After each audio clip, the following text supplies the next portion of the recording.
A little girl tugged at Karoline's sleeve, pointed at her cross necklace, and asked a question so simple yet so powerful it brought tears to her eyes.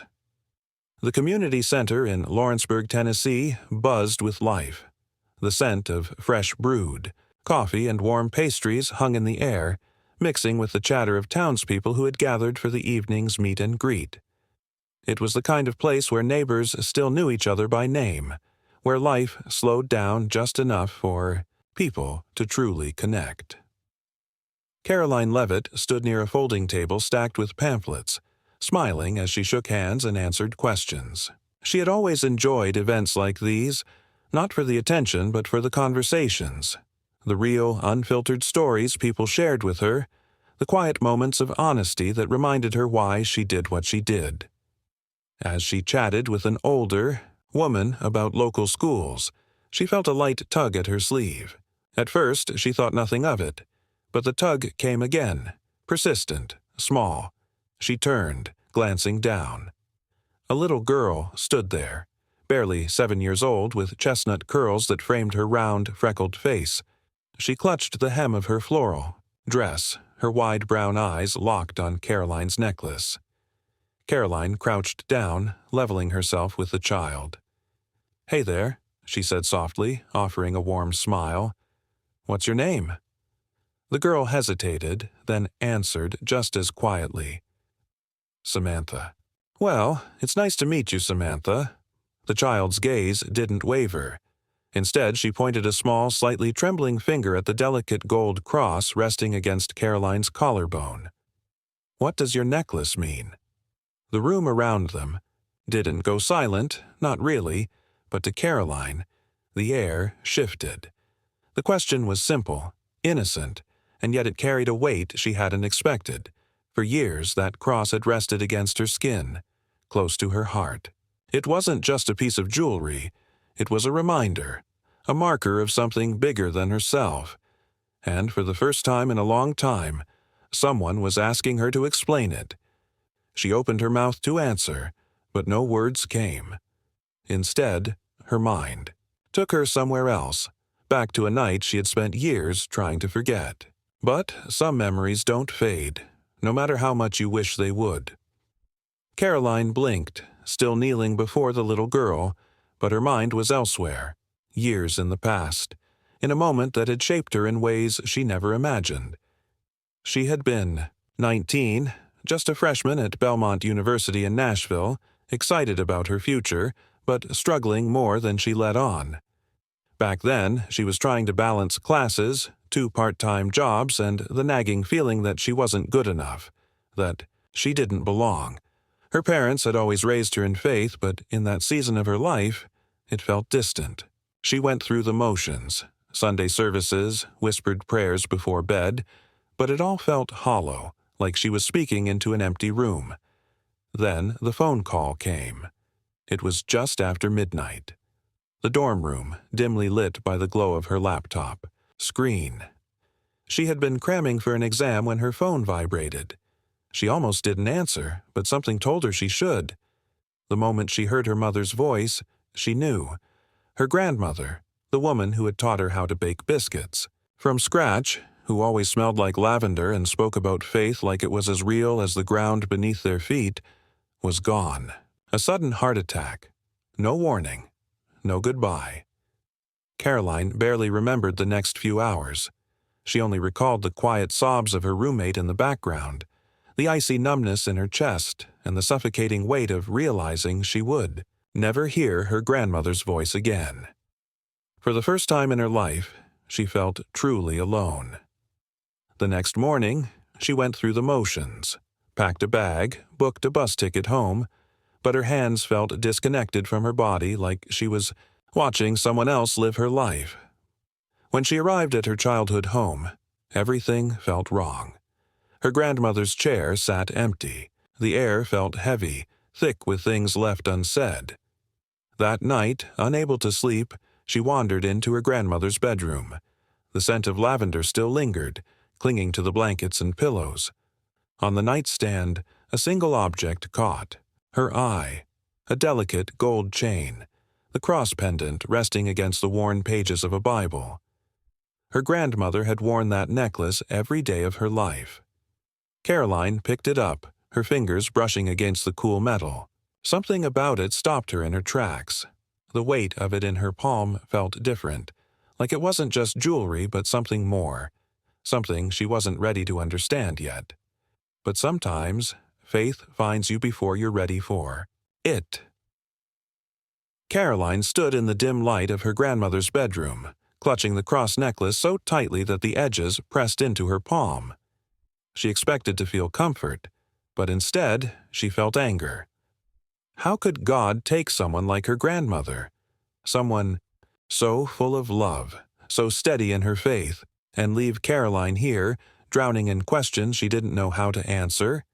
She had heard people talk about finding peace in loss, about trusting that everything happens for a reason. But that night, none of it made sense. She slipped the chain over her head anyway, letting the pendant rest against her chest. It was cold at first, unfamiliar. Then, as if the weight of it suddenly became too much to bear, she broke down. Tears came hard and fast, shaking her entire body as she sank onto the bed. It wasn't quiet, dignified crying. It was the kind of grief that rips through you, leaving you raw, breathless. She curled into herself, pressing her forehead against the fabric of her grandmother's quilt, the scent of lavender still clinging to it. She wasn't sure how long. She lay there, but at some point she whispered, maybe to herself, maybe to God if he was even listening. If you're real, if you're really out there, I need to know. I need to feel something, anything. Because right now, I feel nothing at all. The silence that followed was deafening. No voice from the heavens, no sudden burst of warmth or clarity. Just the distant hum of crickets outside the window and the occasional creak of the old house settling. She should have felt foolish. She should have gotten up, wiped her face, and told herself to move on. But she didn't. Instead, she stayed there, waiting. And then, something happened. It wasn't a voice or a vision, not the kind of thing you read about in storybooks. It was something smaller. A shift. Barely. Noticeable. But unmistakable. Her heart, which had felt like it was tearing itself apart moments before, slowed. The tightness in her chest didn't disappear, but it loosened. Just a little. Her breathing, ragged and uneven, steadied, and somewhere deep inside, where only she could feel it, a whisper of warmth settled into the coldest parts of her. "Didi" wasn't an answer. It wasn't a solution. But it was something. For the first time since she had picked up the phone that night, she wasn't drowning anymore. She pulled the cross necklace between her fingers, staring at it through tear-blurred vision. It had belonged to her grandmother. But somehow, in that moment, it felt like it had found her instead. She didn't know what came next. She didn't know if her faith would ever feel the way it had when she was a child, unquestioning and easy. But she knew one thing. She wasn't alone. And that was enough to keep going. But faith isn't a single moment. It's a journey, and sometimes the hardest part is taking the next step. The days after her grandmother's passing felt like moving through water. Slow, heavy, uncertain. Karoline went through the motions, offering small smiles to relatives who patted her shoulder, nodding along to condolences that all blurred together. But something was different now. She still had questions, still felt that ache in her chest when she thought about the finality of it all. But every time she reached for the delicate cross resting against her collarbone, she felt steadier. She returned to Belmont a week later, stepping off the bus with a heart that wasn't quite healed, but wasn't completely shattered either. She had expected the loneliness to crash over her again. But instead, there was something else. A quiet strength.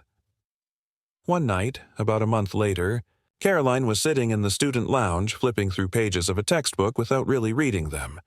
A classmate named Brandon, someone she barely knew outside of shared lectures, sat across from her, eyes red-rimmed and hollow. "You okay?" she asked. At first, he didn't answer. Then, with a shaky breath, he whispered, "My dad died last night." Karoline froze. She should have said, "I'm so sorry," or, "That must be really hard." But those words felt thin, like they could slip through the cracks of his grief and disappear. Instead, she reached for her necklace, rubbing the pendant between her fingers the way she had done 100 times since that night in her grandmother's bedroom. "I lost my grandma last month," she admitted. "I don't have the right words for this kind of thing, but I know how it feels, to think nothing will ever make sense again." Brandon swallowed hard, his jaw clenching as he blinked rapidly.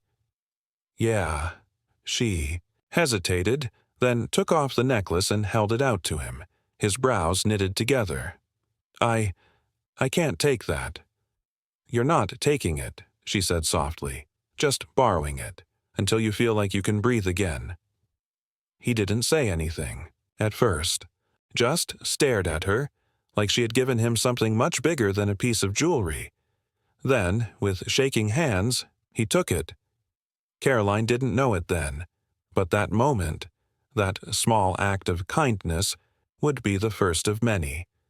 Because sometimes, faith isn't about having all the answers. Sometimes, it's just about showing up, when someone else is too lost to find their own way. But faith has a way of circling back, when you least expect it. Karoline's voice softened as she brought herself back to the present. Back to the little girl standing in front of her, wide-eyed and silent. She could still feel the weight of that moment, years ago, of handing over something that had once been her own anchor, hoping it would help someone else stay afloat. She glanced down at the delicate cross around her neck, now the one she had bought to replace the one she had given away. But that first necklace, the one that had belonged to her grandmother, never made its way back to her. Brandon had kept it.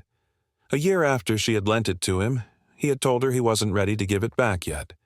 She had just smiled and told him, "Then it's yours." And now, years later, here she was, being asked a question by a little girl who had no idea how much that small piece of gold had shaped her life. Karoline took a steady breath. "My grandmother gave me a necklace just like this," she said, her fingers grazing the cross. "At first, I thought it was just jewelry, something pretty to wear. But, after she passed, I realized it was something much bigger than that. It reminded me that even when I felt alone, I never really was." The little girl's eyes flickered with something Karoline recognized, a quiet understanding, a familiarity, beyond her years. "My mom used to wear one," the girl whispered. Her tiny fingers reached up to her own neck, where there was nothing but bare skin. "She had to sell it," she said. "We needed food more than jewelry." Karoline's chest tightened. She didn't need to ask where the girl's mother was now. She could already sense the answer in the way the child's voice trembled. She didn't hesitate. With careful hands, she reached behind her neck, unclasping the chain. The little girl's eyes widened as Karoline took her hand and gently placed the necklace in her palm. "It's yours now," Karoline said softly. The girl stared at the cross, her lip trembling. "But I can't." "Yes, you can," Karoline interrupted with a gentle smile. "And whenever you wear it, I want you to remember, no matter what happens, you're never alone." The little girl's fingers curled around the necklace as tears welled in her eyes. A quiet sob escaped her throat as she launched herself forward, wrapping her small arms around Karoline's neck. Karoline held her close, feeling the girl's tiny frame shake against her. Somewhere in the background, the murmurs of the crowd had gone silent. The weight of the moment settled over the room, thick with something unspoken, something sacred. But sometimes, the most powerful moments don't need words at all. The little girl held on to Karoline for what felt like an eternity. When she finally pulled away, she wiped at her damp cheeks with the back of her hand, her fingers still curled protectively around the necklace. Karoline could see the emotions flickering across her young face. Gratitude, disbelief, something unspoken, something only a child who had seen too much, too soon, could understand. A woman stepped forward. From the crowd, her hands trembling slightly.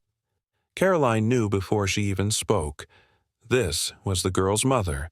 I don't know what to say," the woman murmured, her voice thick with emotion. Her eyes, weary but kind, flickered between Karoline and her daughter. "She talks about that necklace every night before bed, the one I had to sell. I never thought she'd have another one." Karoline smiled gently. "Now she does." The mother swallowed hard, her lips pressing together as she exhaled shakily. "Thank you," she whispered. "This means more than you know." But Karoline knew exactly what it meant, because she had once been on the other side of that moment, the one receiving something that felt like hope, when hope was the hardest thing to hold on to. The crowd, which had been so still, so silent, began to shift. Some people wiped their eyes, others exchanged quiet glances. A few older women pressed hands over their hearts, nodding, as if they understood something without needing to say it out loud. Then, something unexpected happened. A man in the back stepped forward. He was tall, his clothes slightly worn, his hands calloused from a lifetime of work. He reached into his pocket, pulled out a small wad of cash, and placed it gently in the mother's hand. "For groceries," he said simply. The mother gasped, shaking her head. "Oh, I can't. Please." He interrupted, his voice steady but kind. "It's not charity. It's just the right thing to do." And just like that, the floodgates opened. Someone else stepped forward, offering a gift card for a local grocery store. Ori, another woman, pulled a small bracelet from her wrist and handed it to the little girl, whispering, "Something pretty to go with your necklace." One by one, kindness rippled through the room, each person giving what they could. Small, quiet gestures. That might not have seemed like much on their own, but together they became something powerful. Karoline took a step back, watching. As strangers became something more than just faces in a crowd, this wasn't about her anymore. It never had been. It was about something bigger, something that had started with a simple question from a little girl. Because sometimes faith isn't just about belief. Sometimes it's about action. But the most powerful moments don't just happen. They leave something behind, something that lingers, long after the moment itself is gone. As the crowd slowly dispersed, Karoline stood still for a moment, watching. The little girl clutched the necklace tightly against her chest. Her mother held her hand, whispering something only they could hear. It was a simple exchange, barely noticeable amidst the quiet murmurs of the room. But Karoline knew this moment would stay with them forever, and if she was honest, it would stay with her too. She had walked into this community center expecting nothing more than a handshake. Few conversations, maybe some polite applause. Instead, she had been reminded of something she had learned years ago. The smallest moments often hold the most weight. That little girl didn't know it, but she had given Karoline something just as meaningful in return. She had reminded her why faith mattered, why kindness, especially the kind that asked for nothing in return, was worth everything. She had once thought faith was about having all the answers. That night, in her grandmother's bedroom, she had begged for one, just one clear, undeniable sign. But as she got older, she realized something. Faith isn't about knowing, it's about trusting.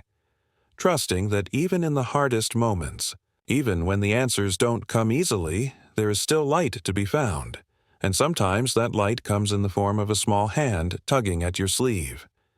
Karoline exhaled, an unexpected warmth settling in her chest. She turned to leave. But Before she could take a step, she felt another tug on her sleeve. The little girl was looking up at her again, fingers still curled around the cross. "Miss Karoline?" she asked softly. Karoline crouched down once more. "Yeah, sweetheart." The girl hesitated, then said, "I think my mom's right. You gave me more than a necklace." Karoline smiled. "And you gave me more than a question." The little girl beamed, then turned, running back to her mother. Her heart felt lighter than it had in a long time. She didn't know what struggles lay ahead for that little girl or her mother. She couldn't promise them that life would always be easy. But what she could do, what they all could do, was make sure no one ever felt alone in their journey. And sometimes all it took was a simple act of kindness. Karoline turned toward the exit, stepping out into the cool evening air. The sky stretched above her in hues of deep blue and soft orange, the first stars flickering to life. EIT. She walked to her car. She glanced down at the spot where her necklace had rested just hours ago. It was gone. But somehow, she had never felt more whole. Some moments stay with us forever. Sometimes the smallest gesture, a kind word, a simple gift, a moment of understanding, can change a life. So the next time you have the chance to show kindness, take it. You never know whose heart might need it most, and if this story touched you in any way, don't keep it to yourself. Share it. Pass it on. Be someone's light in their darkest moment. Because the best stories, they're the ones that remind us of who we truly are. Karoline watched them go.